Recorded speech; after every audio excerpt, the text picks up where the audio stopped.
Hello বন্ধুরা, শুভ দুপুর। তো চলে আসলাম আবার একটা ভিডিও নিয়ে রান্না। তো দেখো কী কী রান্না হয়েছে। এখানে আছে উচ্ছে আলু ভাজা, লাল লাল করে ভাজা করেছি। আর দেখো বন্ধুরা কি করেছি, বেগুন ছিল, বেগুনটাকে ভাজা করেছি লাল লাল করে। দেখো সুন্দর লাল লাল করে ভাজা করেছি দেখো। আর আছে স্পেশাল মেনু, দেখো করেছি চিকেন কষা। বাবাকে মাছ আনতে বলেছিলাম, মাছ পাইনি, তাই মুরগি মাংস কিনে নিয়ে এসছে। তো রান্না করলাম। তো এখানে সাদা ভাত দেখাই তোমাদেরকে, দেখো সাদা ভাত।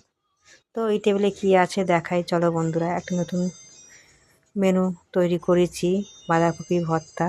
তো দেখো বাঁধাকপি বাটা করেছি। তো বন্ধুরা কারা কারা খাও কমেন্টে জানিও। আজ আমি নতুন করলাম, দেখো। এদিকে আছে কাঁচা টমেটো ভাজি করেছি মায়ের জন্য, দেখো বন্ধুরা। এই হলো আমাদের দুপুরবেলার মেনু। আর এখানে ভাইয়ের জন্যে ছোলার ডাল করেছিল, সেই ছোলার ডাল রয়েছে। তো খাওয়া দাওয়ার পরে চাটনি আছে, চালতার আচার রয়েছে, তেঁতুলের আচার রয়েছে, সব মাসি করে দিয়ে গেছে সেগুলো। তো টাটা বন্ধুরা।